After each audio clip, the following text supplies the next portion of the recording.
Jay Taylor versus Mark Briscoe kicked off this week's episode of Ring of Honor TV like a land of fun toys. Also, hello my friends, my name is Simon from WhatCulture. Thank you very much for joining me as always, and you know the deal by now. We get some wrestling on television, I watch it and I just wiggle my finger around and I give you my opinion.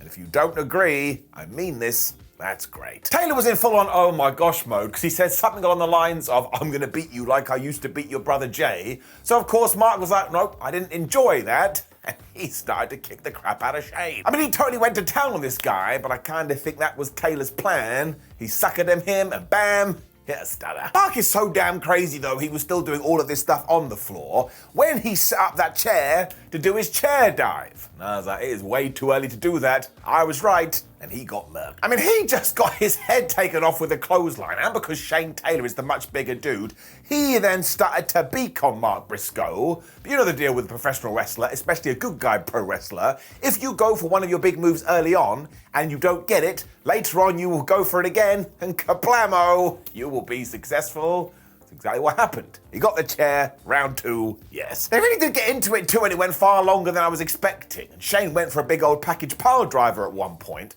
when Mark Briscoe decided, actually, even though you are somewhat of a giant, I am going to hit you with a J driller. I tell you, this was pretty damn impressive. It was essentially what would happen if you actually tried to do a J driller on somebody in real life. I thought that was a great ending. Nigel McGuinness on commentary lost his mind as well, and they were all nice to each other afterwards too. I am giving it an up. Also pretty sure that Claudio Castagnoli is going to pick Wheeler Yuta as his partner when he goes after the Ring of Honor tag team titles, because here, those two were teaming up. And if it does turn out to be Bryan Danielson or something, I'm going to find Claudio and go, well, that was stupid. Why do you get experience with wheels? They were taking on Rhett, Titus and Tracy Williams too, and incredibly, they actually had the upper hand to begin with. They were beating up on Wheeler Yuta, and even when Claudio got the tag, they had his number as well. And I was like, man, we must be in the Phantom Zone. When the hell does this ever happen? And they also used the most devastating move in all of sports entertainment, the surprise roll-up, but they only got a two. And a small part of me, my dark side, was like, we should have done it. This is when Titus and Tracy were proving that I guess they were the superior tag team, at least for a little while, because they were doing combos, they were utilizing tags. Now, obviously, the real shame here is that they were never going to win. I mean, it just stands to reason. It's the BCC. Eventually, Yuta started to chop block these people too, because as ever, if you can't stand, you can't wrestle. Or the real turning point is when Wheels took his finger and he poked Williams right in the eye. That allowed Claudio to zoom in and hit the Sagat uppercut, although he still didn't shout Tiger. I mean, I'm waiting for it one day. When Wheeler Yuta got on the top rope, Castagnoli grabbed him and just threw him onto Williams for the 1, 2, 3. That happened a lot in this episode of Ring of Honor. Everybody loves being a human projectile. Still, this was very good. And when we do get these two taking on the Lucha Brothers, well, I think that's going to be superb. Up. And then all these good matches continued too. For it was Blake Christian versus Samoa Joe for the ROH TV title.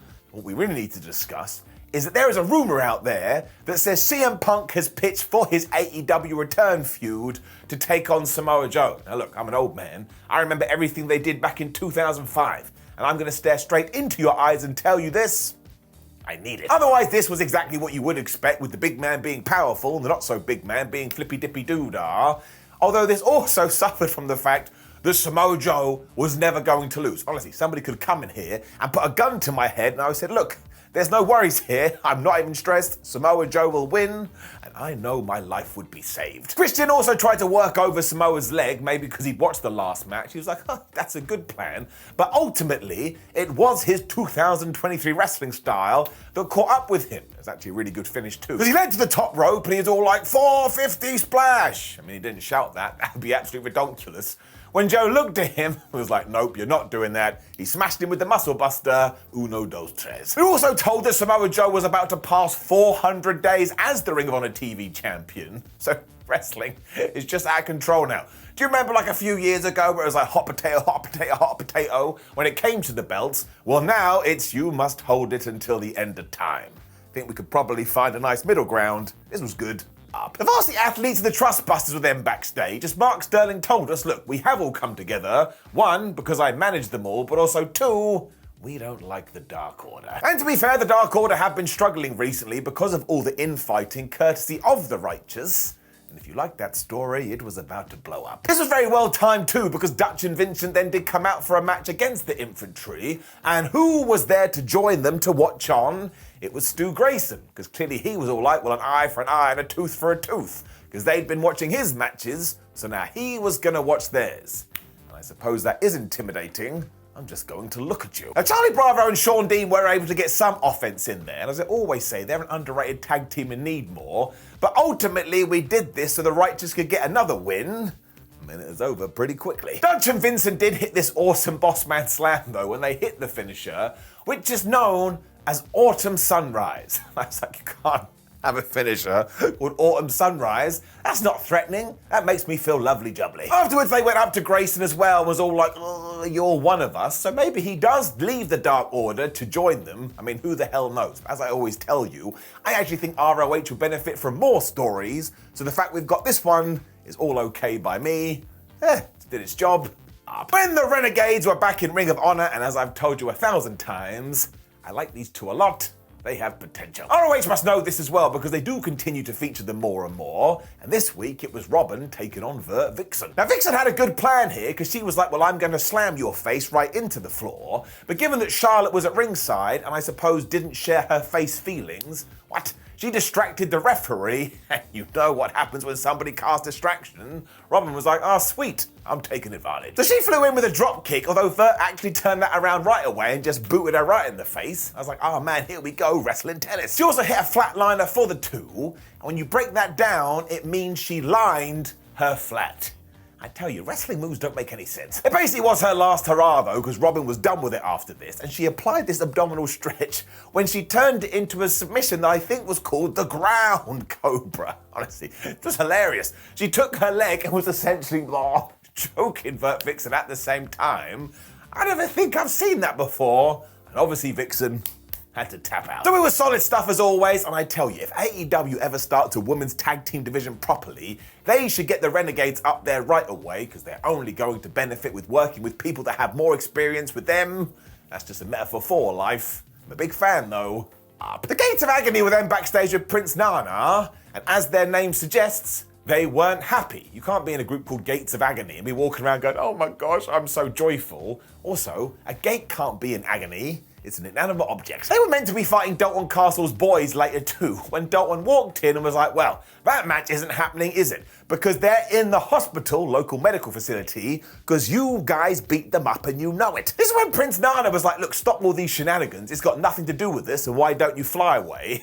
And as soon as Castle had left, he revealed one of the boys' masks as if to go, ha ha ha ha, we are guilty.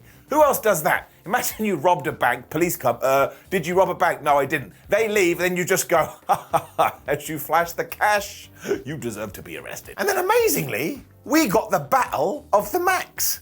This is exactly what I wanted. Because it was Willie Mack versus Ninja Mack in the Return of the Mac, and very kindly, I appreciated this. The crowd chanted, we want Mac.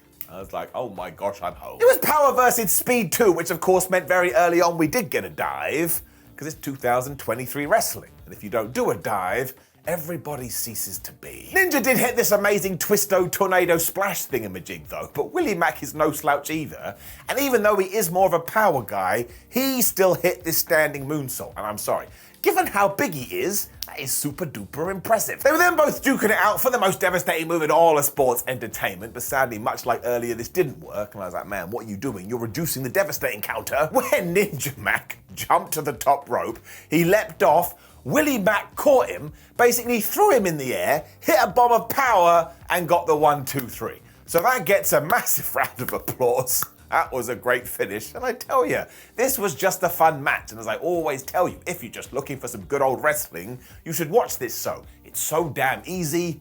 Which is when the Embassy had another squash match. I mean, these guys. They were taking on Adam Priest, Lucky Ali, and Victor Benjamin, so straight away you're like, well, no offense, but I haven't heard of you guys, so you are gonna get absolutely killed.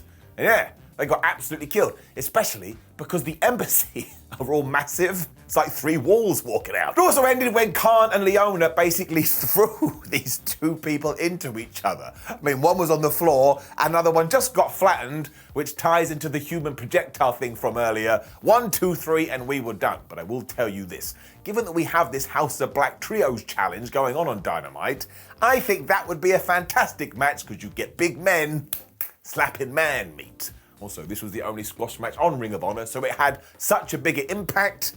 That's smart.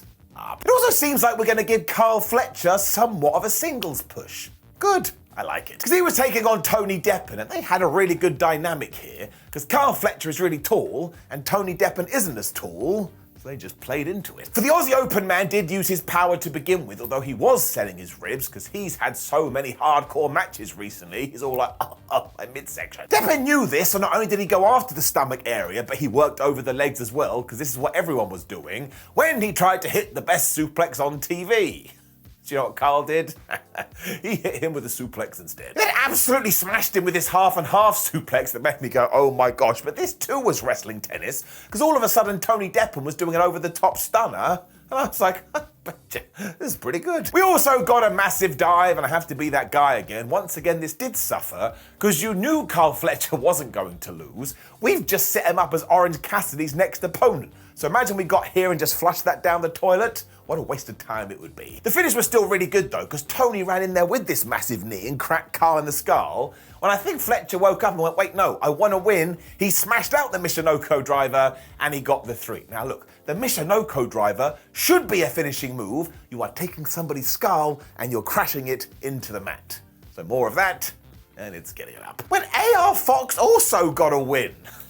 My gosh. So I rang my friend in hell, which is a terrible thing to say, and he told me no, it hasn't frozen over down here, because most of the time when you do see Fox, he is taking a big old L. Here he was taking on Anthony Henry as well, which meant of course JD Jake was at ringside. So this actually turned the table on other things that happened on this evening. I watched the whole thing going, well, AR Fox is going to get screwed over. And then he didn't. Fox was also able to hit a bunch of dives because, of course, 2023 wrestling. But eventually, Henry just beat him up for ages. It got to the point I was a little bit like, man, I think we should stop this. He's already dead. I mean, Fox got thrown into the ring post. He got thrown into the ring apron, which is the hardest part of the ring.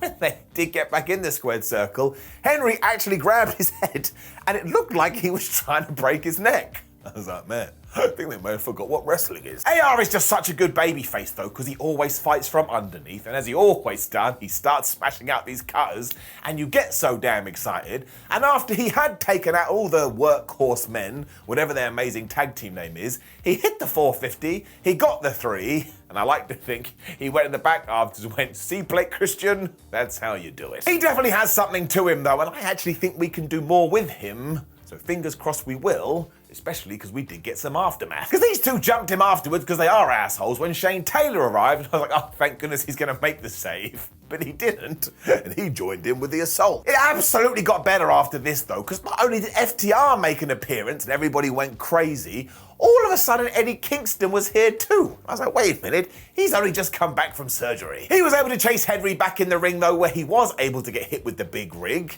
I suppose we could do something with all of these teams, and that would be fine. So this was an unexpected treat. I like it when the big stars come on down.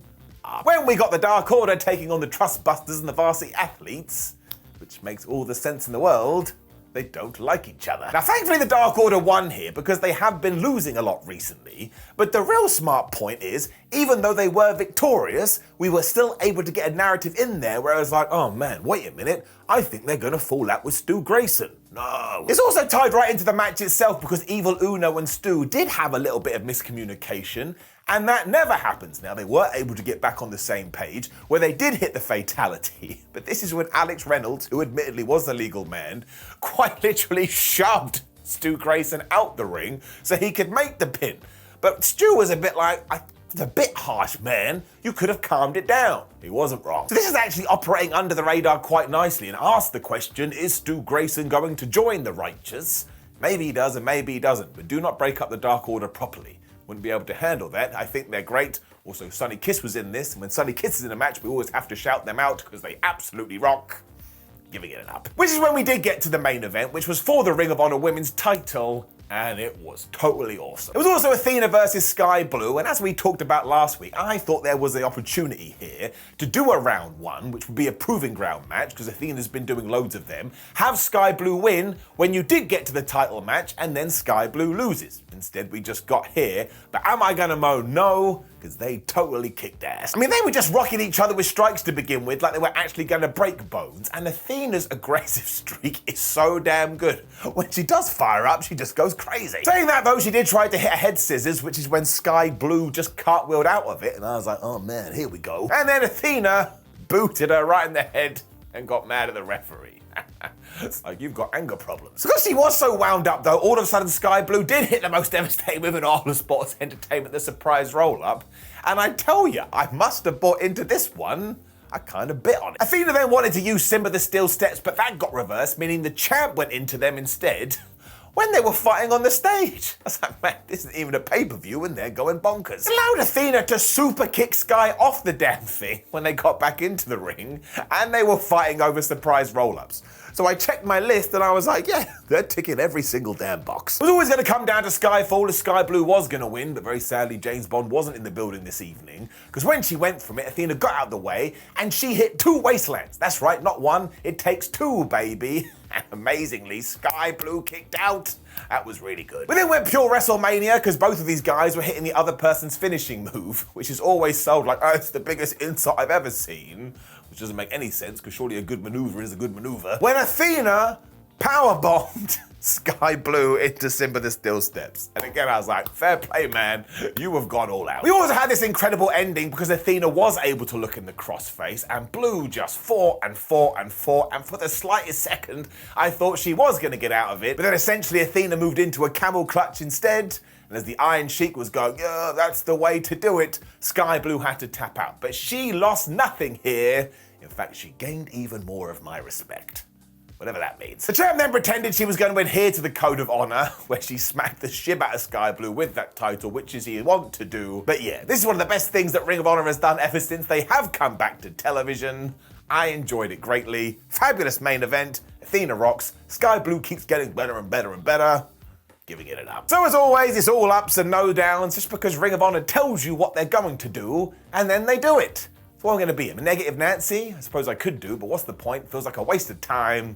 So the show gets an up. Now please do leave a comment below and let me know what you thought about last night's Ring of Honor. Like the video, share the video and subscribe. Click a video on the screen and make sure you watch all the ups and downs, just to please me if nothing else. That's probably a bad thing to ask for. Visit WhatCulture.com and you can follow us at WhatCulture WWE and Simon Miller 316 on social media. My name is Simon WhatCulture. Thank you very much for watching me as always. You take care of yourself.